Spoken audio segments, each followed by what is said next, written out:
네, 여러분 안녕하세요. 오늘은 건강과 운동 효과에 대해서 한번 알아보도록 하겠습니다.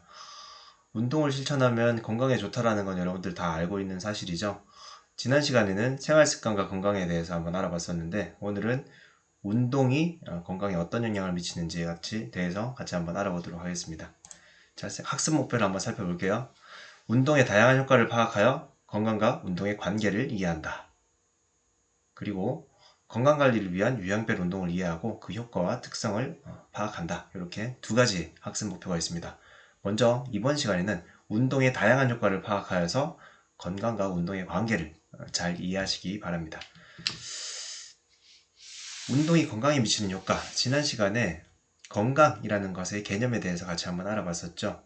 건강이라는 건 단순히 질병이 없는 상태가 아니라 신체적, 정신적, 그리고 사회적으로 편안하고 이상이 없는 상태가 바로 건강한 상태다라고 이야기를 했었습니다. 그럼 이런 건강한 상태들을 만들기 위해서 우리는 어떤 노력들을 기울여야 될까요? 지난 시간에는 생활 습관을 잘 관리해서 건강하게 살아가자라는 주제로 이야기를 나누었었고, 오늘은 운동을 실천을 해서 건강하게 살아가자라는 주제로 이야기를 나누게 되겠습니다. 운동의 여러 가지 효과들 중에서 먼저 살펴볼 것은 신체적 효과입니다. 신체적, 정신적, 사회적 중에서 먼저 신체적 효과를 같이 한번 살펴볼 거예요. 신체적 효과는 신체 선장 및 발달, 그리고 체력을 증진시킨다거나 신체 조성이라고 하는 것은 우리 몸에 있는 체지방과 제지방의 비율을 이야기를 하거든요. 체지방이 많으면 비만인 거고, 체지방이 적으면은 마르거나 날씬하거나 이런 상태인데, 그 비율을 신체 조성이라고 합니다.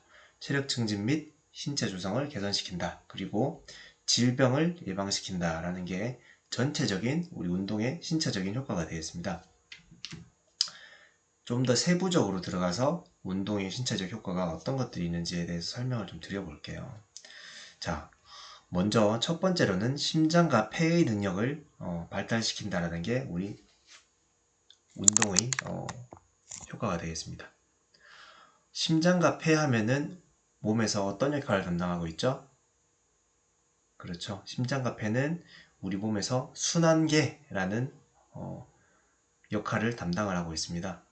순환계라는 역할은 혈액을 순환시켜서 산소를 공급하고 이산화탄소나 노폐물들을 제거하는 그런 역할을 하는 계통의 기관들이 모여 있는 거죠.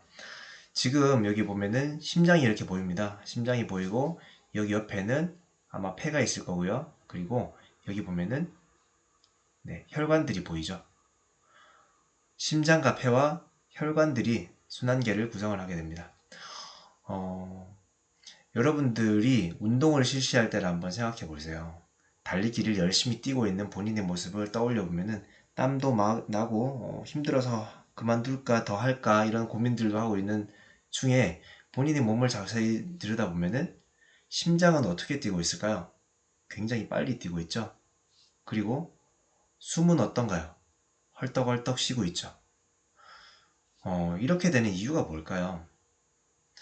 우리 몸에는 운동을 실천하게 되면은 더 많은 산소들을 필요로 하게 됩니다. 근육에서 산소들을 태워서 에너지를 발생시키고 있기 때문이죠. 따라서 운동을 할 때는 산소를 몸에 충분히 공급을 해줘야 됩니다.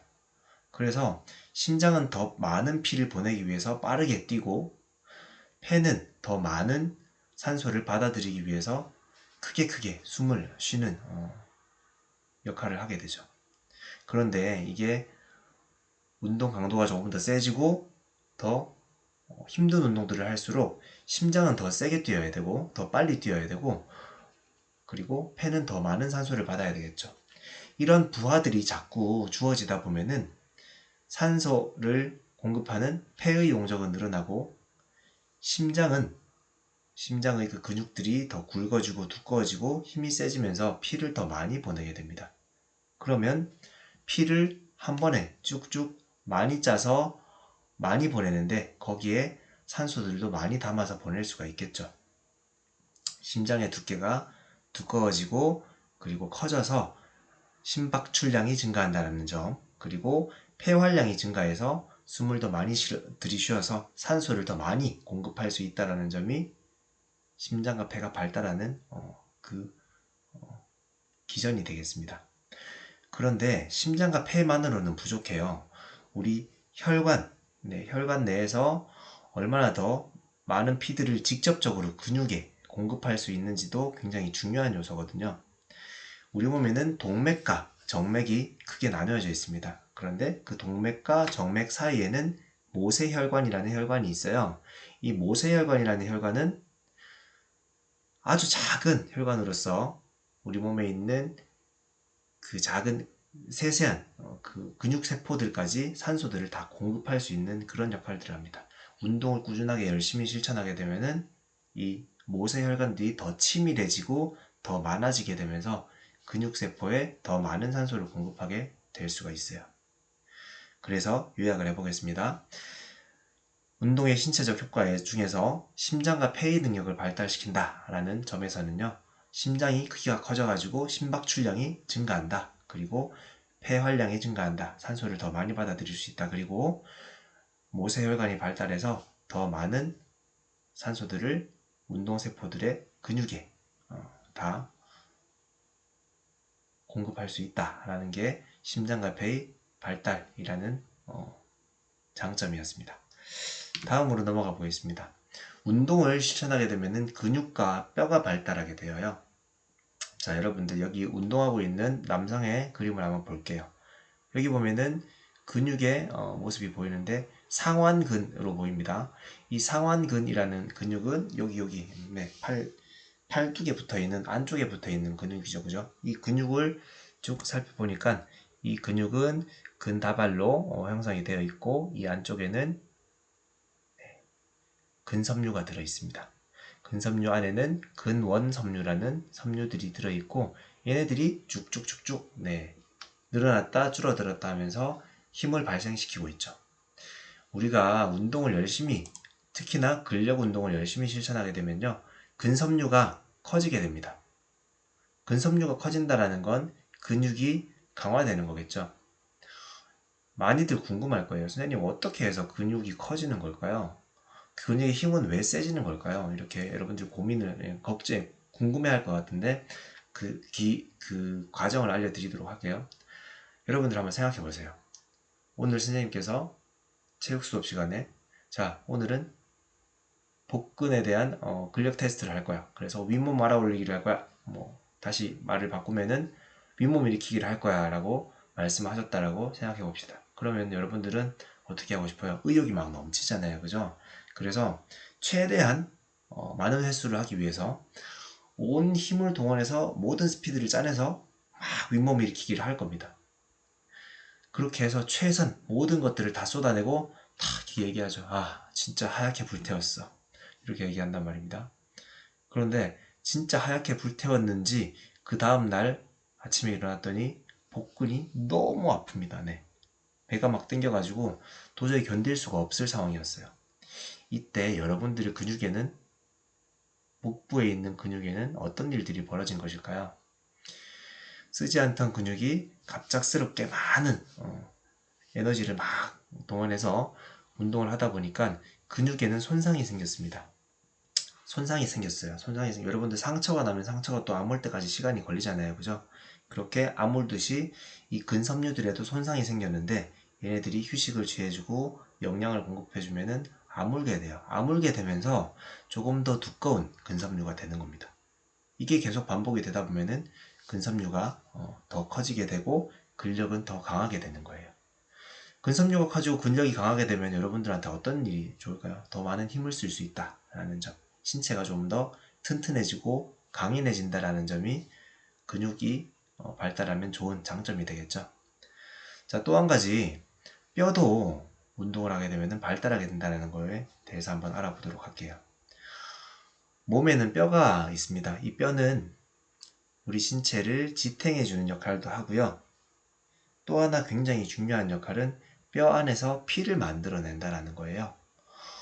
뼈의 조직을 한번 살펴보면은 이 안에 이렇게 구멍들이 숭숭 뚫려 있고, 이 안에 조직이 조혈작용을 하는 그러한 피를 만들어내는 곳이에요. 뼈가 치밀하게 꽉 들어차 있어야지 뼈가 건강한 겁니다. 뼈가 비어 있으면은 부러지기 쉽고 조혈 작용을 잘 할 수가 없다라고 해요. 자, 지금 이 뼈를 한번 보세요. 치밀하죠, 그죠? 자, 이렇게 치밀한 뼈를 만들기 위해서 우리가 많이 실천해야 되는 두 가지 노력들이 있는데, 첫 번째는 먹는 걸 잘 먹어줘야 돼요. 첫 번째는 먹는 거, 우유, 칼슘이 들어있는 우유를 많이 먹거나 멸치와 같이 칼슘이라는 성분이 많이 들어있는 것들을 먹어줘야지, 그러면은 뼈가 좀 치밀해지고요. 또 한 가지는 이렇게 근력 운동을 실천해 주는 것이 굉장히 크게 도움이 된다라고 해요. 아셨죠? 자, 우리 운동의 신체적 효과 두 번째, 근육과 뼈의 발달에 대해서 알아봤습니다. 근섬유가 비대되고 근력이 강화되고 그리고 골밀도가 증가하게 된다는 점이 바로 우리가 알 수 있었던 신체적 효과입니다. 자, 세 번째 효과로 한번 넘어가 보도록 할게요. 세 번째 효과는 에너지 대사의 증가입니다. 에너지 대사. 지난 시간에 우리가 음식을 알맞게 섭취하자라고 하면서 남학생들은 약 한 2700kcal, 여학생들은 약 2000kcal 정도의 에너지를 섭취하면은 균형을 잘 이룰 수 있다라고 이야기를 했었어요. 그런데 우리가 운동을 많이 하잖아요. 그러면 우리 운동하면서 근육들이 성장을 하게 돼요. 근육에서 대부분의 에너지들을 소모를 하게 되는데, 근육이 많아지면은 에너지를 더 많이 소모할 수 있겠죠. 그 이유는 근육 속에 들어있는 미토콘드리아라고 하는 세포 소기관 때문입니다. 미토콘드리아라는 세포 소기관은 이렇게 생겼어요. 이게 근육세포 안에, 지방세포 안에도 들어있긴 하지만 굉장히 적게 들어있어요. 근육세포 안에는 많이 들어있어요. 그런데 우리가 유산소 운동을 하고 또 근력 운동을 열심히 하다 보면은 이 근육 안에 있는 미토콘드리아의 양도 증가하고요. 더군다나 크기도 커집니다. 그러면은 더 많은 지방과 탄수화물을 태워서 에너지로 막 소모를 할 수가 있어요. 그러면은 우리가 지난 시간에 얘기했었죠. 2700kcal보다 활동 에너지가 더 많아지게 되면서 3000kcal 이렇게도 막 소모를 할 수가 있게 되는 거죠. 기초대사량과 활동대사량이 모두 증가하게 되어서 결국 에너지 대사가 증가한다. 에너지를 많이 소모하게 된다라는 겁니다. 그럼 여기서 질문을 던지는 친구들이 생길 겁니다. 선생님, 더 많이 먹어야 된다라는 게 좋은 건가요? 좋죠, 여러분. 더 많은 음식들, 떡볶이를 더 많이 먹을 수 있고 삼겹살을 더 많이 먹을 수 있는 건 좋은 거 아닐까요? 근데 많이 먹는데도 살이 찌지 않고 건강한 몸을 유지할 수 있는 몸이 된다는 거, 굉장히 좋은 일입니다. 자, 네 번째는 생활습관병을 예방할 수 있다는 거예요. 생활습관병을 예방할 수 있다는 거는 우리 방금 전에 이야기했던 그 에너지 대사 증가랑 또 밀접한 관련이 있을 것 같아요. 에너지 대사가 증가하게 되면 평소에 소모하는 에너지가 늘어나게 되니까 비만에 빠지지 않게 되겠죠. 비만은 모든 병의 근원이 될 수 있습니다. 특히나 지난 시간에 이야기했던 생활습관병, 고혈압, 고지혈증, 그리고 당뇨병, 심근경색, 뇌출혈, 그리고 암과 같은 이런 생활습관병들의 근원이 비만이기 때문에 비만에 빠지지 않기 위해서 운동을 열심히 실천하면 생활습관병들을 예방할 수가 있겠죠. 자, 오늘 선생님이 이야기한 내용들을 토대로 확인하기를 한번 보도록 하겠습니다. 자, 집중하시고 한번 풀어보세요. 자, 다음 중 운동의 신체적 효과로 적절하지 않은 것은입니다. 1번, 근섬유가 굵어지고 근력이 증가한다. 맞나요? 틀리나요? 네, 맞는 말이죠. 아까 전에 우리가 운동을 열심히 하면은 엄청 아픈데 근육에 손상이 생기면서 비대 현상이 일어나고, 그리고 근비대 현상은 근력의 증가로 이어진다라고 아까 설명을 했었습니다. 두 번째, 2번입니다. 심장의 두께가 두꺼워지고 폐활량이 커진다. 아까 이야기했었죠. 운동을 열심히 하면은 심장도 운동이 되기 때문에 두께가 두꺼워지고 심박출량이 많아지면서 폐활량도 커지게 됩니다. 세 번째, 골밀도가 높아진다. 우리 뼈를 구성하고 있는 이 우리 뼈도 운동을 하게 되면은 더 조직이 치밀해지면서 골밀도가 높아진다. 이것도 맞는 말이 되겠습니다. 네 번째, 평소에 소비하는 에너지가 줄어든다. 네, 이거는 틀린 말이 되겠죠, 그죠? 평소에 소비하는 에너지는 늘어나게 됩니다. 대사량이 늘어나고 기초 대사량도 늘어나고 활동 대사량도 늘어나서 소모하는 에너지가 많아져서 나는 더 많이 먹을 수 있다라고 했었죠. 그죠? 평소에 소비하는 에너지가 줄어든다는 틀린 말입니다. 자, 마지막 5번째. 고혈압과 당뇨 이런 것들은 생활습관병이죠. 생활습관병들을 예방할 수 있게 된다라는 점이 운동의 신체적 효과였습니다. 자, 다음은 운동의 정신적 효과로 넘어가 볼 건데요. 운동의 정신적 효과는 이렇게 볼 수 있습니다. 스트레스 해소, 집중력 향상, 자신감 향상, 감정 통제 능력 향상 이렇게 볼 수 있는데요. 우리가 운동을 하면서 어떤 목표를 달성을 하거나 또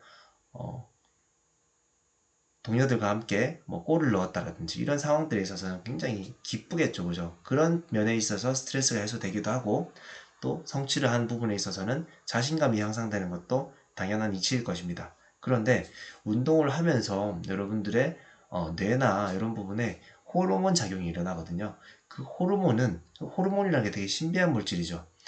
이 호르몬이라는 것들이 나오게 되면은 우리 몸의 감정을 변화시킨다거나 어떤 행동들을 하게 만드는 신비한 물질인데 뇌 속에서 세로토닌, 도파민, 노르에피네프린과 같은 이러한 우리 정신적 건강에 좋은 호르몬들이 나온다라고 해요. 세로토닌은 우리는 행복하게 해주고요. 도파민은 스트레스 치수를 낮추고 집중력을 높아줍니다. 노르에피네프린이라는 것도 마찬가지 역할을 해요.